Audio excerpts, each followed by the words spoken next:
नमस्कार। स्वागत छ दर्शकबिन कार्यक्रम गुड मर्निङ लुम्बिनीमा। सदाको जस्तै आज पनि हामी यहाँहरूमाझ कार्यक्रम गुड मर्निङ लुम्बिनी लिएर उपस्थित भइसकेका छौँ। हामी यस कार्यक्रम अन्तर्गत रहेर यहाँहरूमाझ केही न केही जनचेतनामूलक सन्देश र त्यो सँगसँगै हाम्रो स्टुडियोमा प्राप्त भएका विभिन्न पत्रपत्रिका र अनलाइनले छापेका लेखेका खबरहरूका बारेमा यहाँहरूमा चर्चा गर्ने नै छौँ। अब भने कार्यक्रमको सुरुवात गरौँ आजको हाम्रो यस कार्यक्रममा हामीले तयार पारेको जनचेतनामूलक सन्देशबाट। पक्कै पनि बिन्दु, अब भने लाग्छौँ हामी कार्यक्रम गुड मर्निङ लुम्बिनीको पहिलो सेगमेन्ट जानकारीमूलक सन्देशतर्फ। आज हामीले यहाँहरूमा जानकारीमूलक सन्देशको रूपमा गर्मीमा पसिना आउनु छालाका लागि अत्यन्तै राम्रो भन्ने विषयमा छोटो चर्चा गर्नेछौँ। गर्मीमा अत्यधिक तापक्रमले गर्दाखेरि हामी कतिपय मानिसहरूमा चाहिँ पसिना आउने गर्दछ, तर कतिपयले चाहिँ यो पसिना आउनुलाई नराम्रो मान्नुहुन्छ। तर स्वास्थ्यको दृष्टिकोणले यसलाई निकै नै राम्रो मानिन्छ। पसिनाका कारण हामी कतिपयलाई समारोहमा जान कठिन हुन्छ। हामी जस्तो धेरैलाई यस्तो समस्या परेको हुन सक्छ। गर्मी मौसममा धेरैको शरीरमा पसिना आउँछ। स्वस्थ छालाका लागि पसिना आउनु भनेको विज्ञहरूको अनुसार धेरै राम्रो मानिन्छ। कतिपय मानिसमा पसिनाले छाला तैलीय बनाउँछ र सबै छिद्र बन्द गर्छ भन्ने बुझाइ छ। यो गलत हो। पसिना नआउँदा पहिले नै भरिएको छिद्र र छालामा ब्ल्याक हेड्स बन्ने सम्भावना रहन्छ। गर्मीमा पसिना धेरै आएमा तिर्खा पनि बढी लाग्छ, पानी पनि बढी नै पिइन्छ। यसले शरीर हाइड्रेट बनाइरहन्छ र छालामा पनि फाइदा पुर्याउँछ। पसिनाले छालामा पुर्याउने फाइदाहरू के रहेका छन् भन्ने कुराको बारेमा अब हाम्रो साथी बिन्दुले बताउनुहुनेछ। पसिनाले छालालाई के कस्तो फाइदा पुर्याइरहेको हुन्छ त्यो विषयमा हामीले केही बुदागत रूपमा टिप्योट गरेर ल्याएका छौँ, जसमा पसिनाले शरीरमा भएका टक्सिन निकाल्नको लागि सहयोग पुर्याइरहेको हुन्छ। त्यस्तै शरीरको सबै हानिकारक पदार्थ बाहिर निकाल्नलाई पनि पसिनाले मद्दत गर्छ। त्यस्तै टक्सिन पसिनाको रूपमा बाहिर निस्कदा छालामा नोक्सान पुर्याई ब्ल्याक हेड्स तथा तिलकोठी आउने सम्भावना पनि रहेको हुन्छ। त्यस्तै पसिना आउँदा शरीरबाट मिनरल र प्राकृतिक नुन निस्किन्छ, जसले एक्सफोलिएटको काम पनि गर्दछ। त्यस्तै गरेर यसले रोम छिद्र सफा गरी छालामा जमेको फोहोर सफा गर्नुका साथै सुक्खा छाला र एलर्जीको समस्यालाई पनि कम गर्दछ।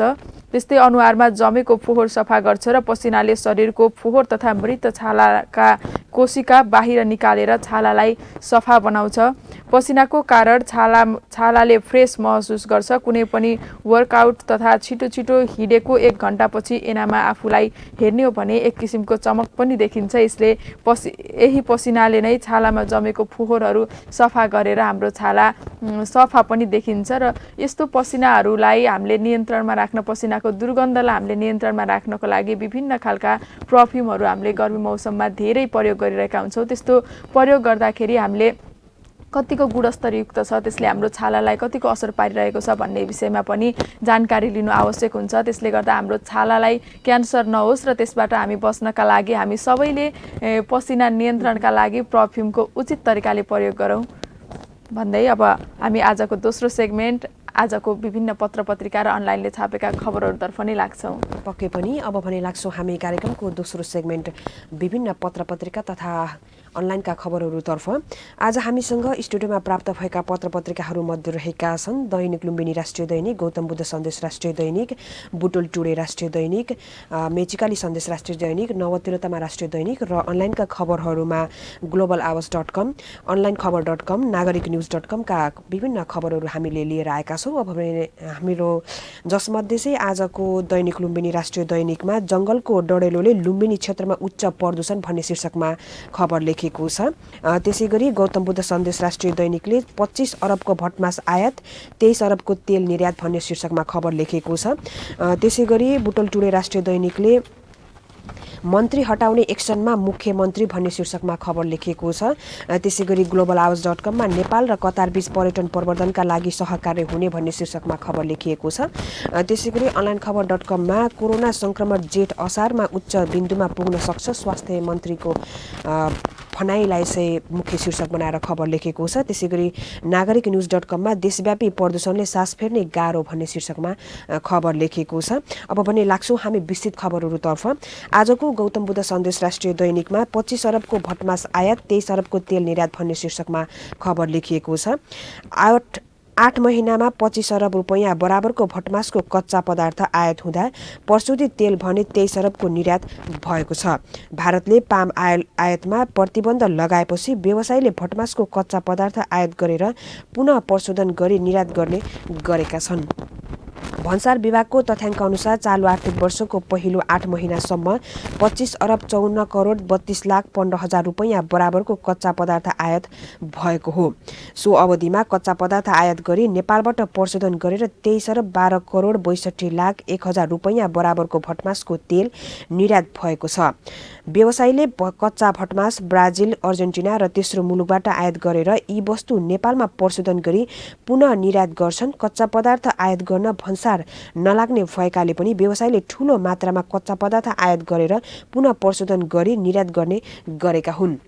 गत आर्थिक वर्षको 8 महिनामा 7 अरब 52 करोड 15 लाख 28 हजार रुपैयाँको भटमासको कच्चा पदार्थ आयात भएको थियो। अघिल्लो वर्षको तुलनामा यो वर्ष 207% निर्यात बढेको छ। अघिल्ला वर्षहरूमा पनि पाम आयलको निर्यात सोही अनुसार हुने गरेको थियो। व्यवसायीले पाम आयलको कच्चा पदार्थ आयात गरेर प्रशोधन गरेर पुनः निर्यात गर्ने गरेका थिए। अहिले व्यवसायीले भटमास तेलमा पनि त्यही प्रक्रिया अपनाएका छन् भन्दै आजको गौतम बुद्ध सन्देश राष्ट्रिय दैनिकले 25 अरबको भटमास आयात 23 अरबको तेल निर्यात भन्ने शीर्षकमा खबर लेखेको छ। त्यस्तै गरी आजको लुम्बिनी दैनिकको प्रथम पृष्ठमा एउटा तस्बिर छापिएको छ जसमा नेपाल भारत छुट्याउने बेलैया नाकाको तस्बिरलाई यहाँ राखिएको छ, जसमा बेलैया नाकाबाट भारत प्रवेशका लागि लागेको लाइन भारतमा कोरोना महामारी फेरि फैलिएपछि आवत जावत कडाई गरिएको र नेपालमा आवागमन समेत स्वास्थ्य चेक जाँच अनिवार्य छ। प्रशासनले अत्यावश्यक काम बाहेक भारत नजान आग्रह गरेको छ भन्दै लुम्बिनी दैनिकले आफ्नो प्रथम पृष्ठमा तस्बिर नेपाल भारत छुट्याउने बेलैया नाकाको तस्बिर छापेको छ। त्यस्तै गरी सोही पत्रिकाले जंगलको डढेलोले लुम्बिनी क्षेत्रमा उच्च प्रदूषण भन्ने शीर्षक राखेर खबर लेखेको छ। लामो समयदेखि वर्षा नहुँदा र जंगलमा डढेलो लाग्दा रूपन्देही क्षेत्रमा वायु प्रदूषण उच्च भएको छ। वायु गुणस्तर सूचकाङ्क AQI 40 भन्दा माथि हुनुलाई प्रदूषण मानिन्छ। रूपन्देहीमा सोमबार AQI 184 पुगेको छ। यो मात्रा स्वास्थ्यका लागि हानिकारक हुने जनस्वास्थ्य विज्ञहरूले बताएका छन्।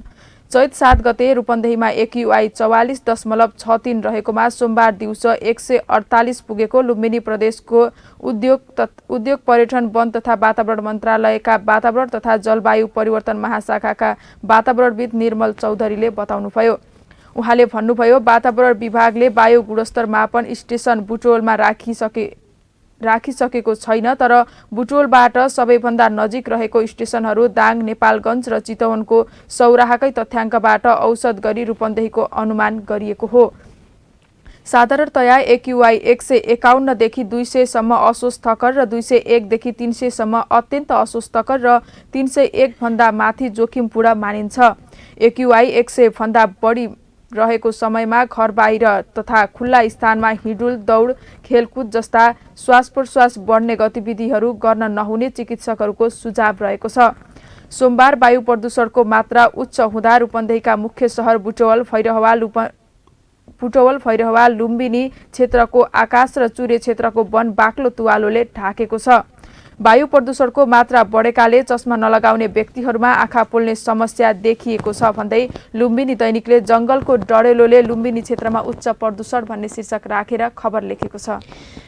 त्यसैगरी आजको गौतम बुद्ध सन्देश राष्ट्रिय दैनिकमा ढुङ्गा र गिट्टी बोकेको टिप्पर सडकमा दुर्घटना भई पल्टेको अवस्थाको तस्बिरसहित सडकमै स्वाहा भन्ने शीर्षकमा खबर लेखेको छ। लुम्बिनी सडक खण्डको गौतम बुद्ध अन्तर्राष्ट्रिय विमानस्थल नजिकै सोमबार एका बिहानै दुर्घटना भई बीच सडकमा पल्टेको टिप्पर ढुङ्गा गिट्टी बोकेको लु 2 ख 824 नम्बरको उक्त टिप्पर अनियन्त्रित भई दुर्घटना भएको प्रहरीले जानकारी दिएको छ भन्दै आजको गौतम बुद्ध सन्देशमा खबर लेखिएको छ। त्यसैगरी आजको बुटुलटुरे राष्ट्रिय दैनिकमा मन्त्री हटाउने एक्सनमा मुख्यमन्त्री भन्ने शीर्षकमा खबर लेखिएको छ।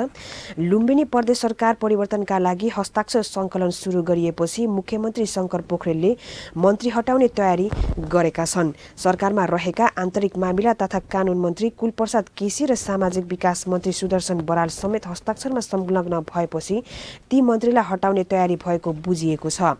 ती मन्त्री हटाइएसँगै थप 4 जना नयाँ प्रदेश सभा सदस्य मन्त्री बन्ने छन्। त्यसरी मन्त्री बन्ने मन्त्रालयमा 2 हटाइएका मन्त्रीका मन्त्रालयका हुनेछन् भने 2 मन्त्रालय थपिनेछ। सोमबार एमाले बाहेकका 3 दलले सरकार र परिवर्तन गर्ने हस्ताक्षर सङ्कलन सुरु गरेको खबर बाहिर आएको थियो।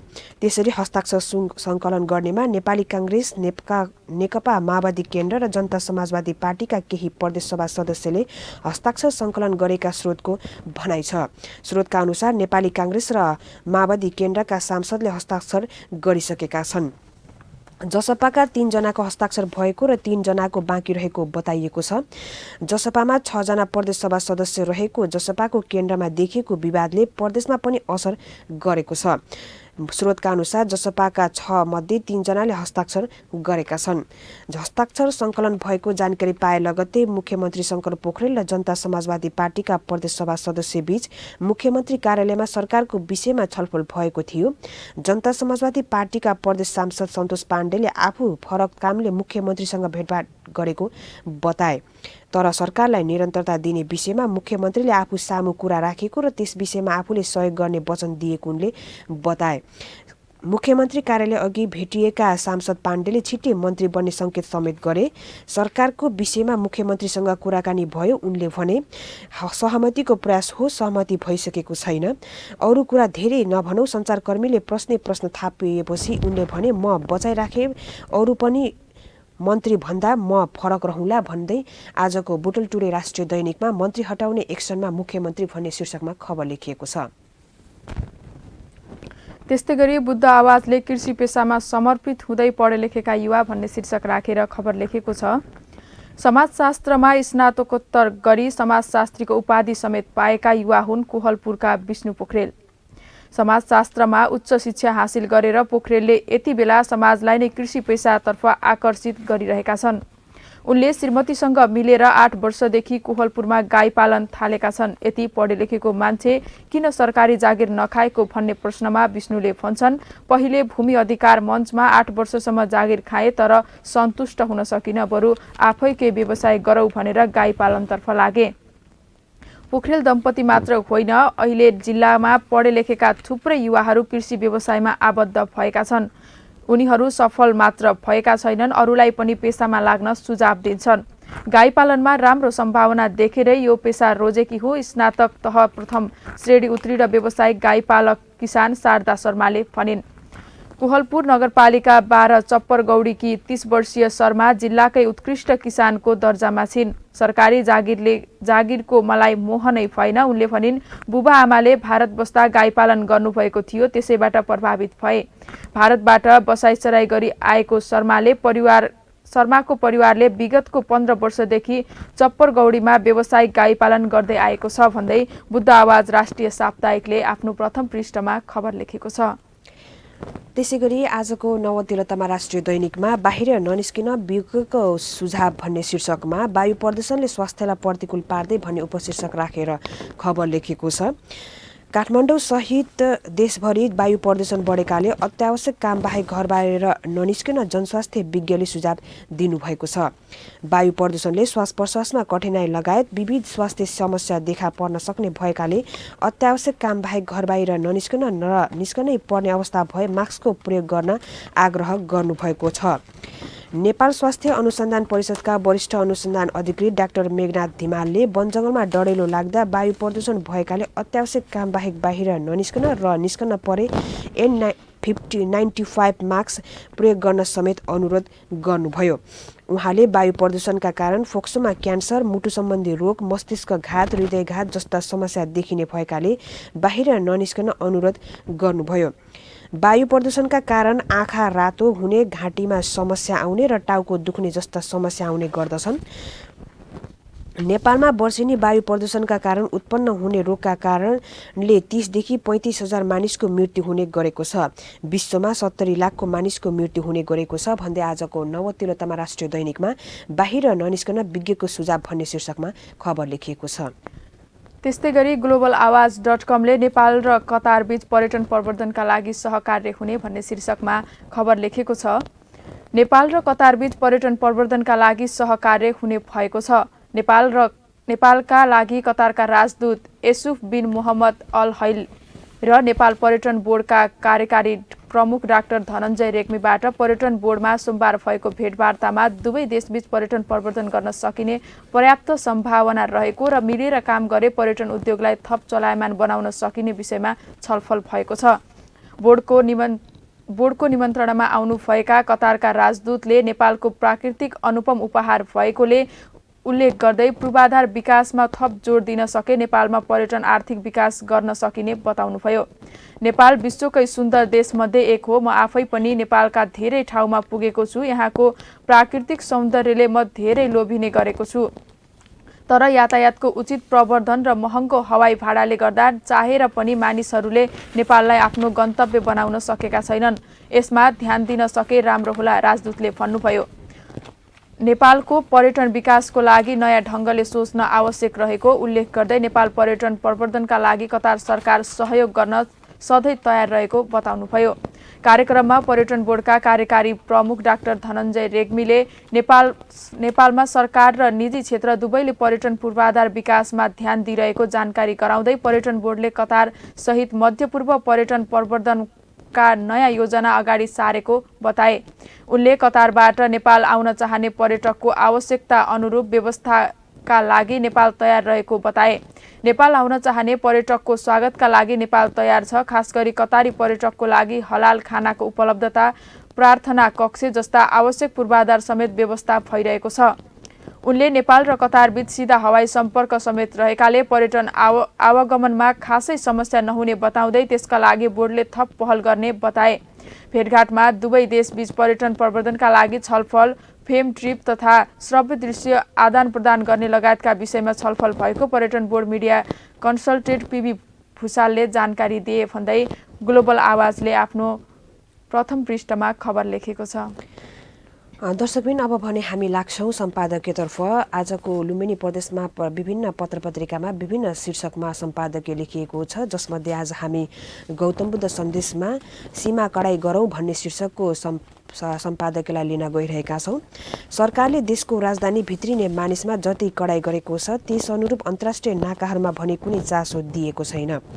भारतमा प्रतिदिन झन्डै 1 लाख जनामा कोरोना संक्रमण देखिरहेको सन्दर्भमा भारतसँग जोडिएका नाकाहरूमा भने कुनै सुरक्षा सतर्कता अपनाइएको छैन। भारतबाट नेपाली तथा भारतीयहरू बेरोकटोक नेपाल भित्रिरहेका छन्। गत शनिबार मात्रै महेन्द्रनगरमा भारतबाट फर्किएका नेपालीमा गरिएको कोरोना परीक्षणमा 56 जनामा पोजिटिभ पाइएको छ। शुक्रबार र शनिबार नेपाल फर्किएका 767 जनामा कोरोना एन्टिजेन परीक्षण गरिएको थियो। नेपाल भारत खुल्ला सिमाना भएकाले भारतबाट नेपाल भित्रिन सजिलो छ। सुरक्षाकर्मीहरूले रोकटोक गर्दैनन्। सरकारले आवागमन नरोके पनि भारतबाट भित्रिने नेपाली नागरिकमा कोरोना संक्रमणको लक्षण रहेको नरहेको परीक्षण गर्ने, ज्वरो खोकी जस्ता लक्षण देखेमा एन्टिजेन परीक्षण गर्ने र पोजिटिभ पाइएमा छुट्टै बसोबासको व्यवस्था मिलाउनु पर्ने कुरामा विशेष ध्यान दिनुपर्छ। सरकारले काठमाडौँ प्रवेश गर्ने नागरिकलाई एन्टिजेन परीक्षण गर्नुपर्ने व्यवस्था गरेर कडाई गरे जस्तै भारतबाट नेपाल भित्रिने सबै नाकामा एन्टिजेन परीक्षण अनिवार्य गर्नुपर्दछ। हाम्रा तीनतिरबाट सीमा जोडिएको भारत अहिले कोरोना संक्रमणले निकै आक्रान्त छ। अधिकांश राज्यहरूमा रात्रिकालीन कर्फ्यू जारी गरिएको छ। भारतमा कोरोना संक्रमित मध्ये 80% लक्षण नदेखिने संक्रमित पाइएको छ। तर भारतबाट नेपाल आउने मानिसको देशभरका 12वटा नाकामा मात्र एन्टिजेन परीक्षण हुने गरेको छ। त्यो पनि साँझ वा रातिको समयमा आउनेहरू निर्धक्कसँग आउन सक्छन्। गत वर्षमा भारतमा उच्च दरमा संक्रमण फैलिएको 1 महिनापछि नेपालमा पनि यसको संक्रमण बढेको थियो। अहिले भारतमा गत वर्षकै तुलनामा संक्रमित संख्या बढेकोले नेपालमा पनि नयाँ वर्षसँगै कोरोना भयावह हुने आकलन गरिएको छ। तर जोखिमको पूर्वानुमान गरी सचेतना अपनाउनुतर्फ कुनै तयारी वा चासो नदिनु सरकारको गम्भीर लापरवाही हो। भारतबाट नेपाल भित्रिने सबै नाकामा एन्टिजेन परीक्षणको व्यवस्था गर्ने, एन्टिजेनको रिपोर्ट नआएसम्म निश्चित क्वारेन्टाइनमा राख्ने, रातको समयमा आवागमनमा कडाई गर्ने, सुरक्षा सतर्कता अपनाएर मात्र आवागमन सुविधा दिने काममा ढिलाइ गर्नुहुन्न। सीमा नाकामा कडाई नभएकै कारण भोलि महामारी फैलियो वा नियन्त्रण बाहिर गयो भने सानो अर्थतन्त्र भएको हाम्रो देश नेपालको अवस्था निकै कमजोर हुनेछ भन्दै आजको गौतम बुद्ध सन्देश राष्ट्रिय दैनिकमा सीमा कडाई नगरौँ भन्ने शीर्षकमा सम्पादकीय लेखेको छ। त्यस्तै गरी आजको बुटोल टुडेले गुराँस टिप्नेलाई 5,000 जरिवाना भन्ने शीर्षकमा गुराँसको तस्बिर सहितको खबरलाई छापेको छ। अन्नपूर्ण गाउँपालिका 6 ढोडेपानीका बासिन्दाले गुराँसको फूल टिप्नेलाई जरिवाना तिराउने नियम बनाएका छन्। घोडेपानी टोल सुधार समितिले आइतबार एक सार्वजनिक सूचना जारी गरेर गुराँस लगायत अन्य फूल अनुमति बिना टिप्न रोक लगाएको जनाएको छ। समितिका अध्यक्ष वीरेन गर्बुजा पुनले अनुरोधलाई अटेर गरेर गुराँस टिप्नेलाई रु 5,000 जरिवाना तिराउने निर्णय भएको जानकारी दिए। गुराँसको फूल टिप्ने क्रममा हाँगा भाँच्दा रुख मासिने खतरा बढेको छ। उनले भने राष्ट्रिय फूल गुराँस संरक्षणका लागि यस्तो निर्णय गरिएको हो।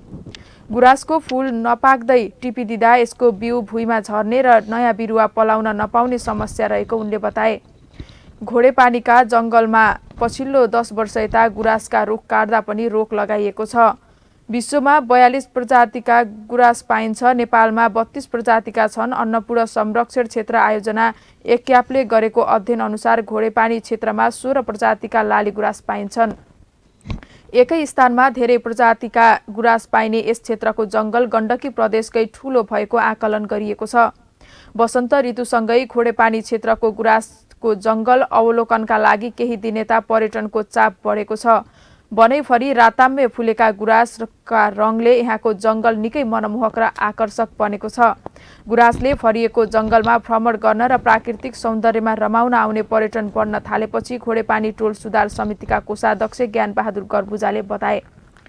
बेनी, बागलुङ, पोखरा, चितवन, काठमाडौँ लगायतका क्षेत्रबाट विद्यार्थी, कर्मचारी र व्यापारी समूह बनाएर घोडेपानी भ्रमणमा आउने गरेका छन्। दैनिक 150 देखि 200 को हाराहारीमा आन्तरिक पर्यटक आउन थालेको बताइएको छ। पाखोमा फुलेका गुराँसको जङ्गलको पृष्ठभूमि धौलागिरी, गुर्जा, अन्नपूर्ण, माछापुच्छ्रे लगायतका 16 भन्दा बढी हिमाल र सूर्योदयको दृश्य अवलोकन गर्न सकिन्छ भन्दै आजको बुटोल टुडेले आफ्नो दोस्रो पृष्ठमा गुराँस टिप्नेलाई 5,000 जरिवाना भन्ने शीर्षक राखेर खबर लेखेको छ। दर्शकबिन, आज हामी कार्यक्रम गुड मर्निङ लुम्बिनीको अवधिभर रहेर गर्मी मौसममा पसिना आउनु छालाको लागि अत्यन्तै राम्रो भन्ने शीर्षकमा छोटो चर्चा गऱ्यौँ। त्यसै गरी हाम्रो यस लुम्बिनी प्रदेशमा प्रकाशित भएका विभिन्न पत्रपत्रिकाको खबरहरूसँगै हाम्रो अनलाइनका खबरहरूको बारेमा पनि चर्चा गऱ्यौँ।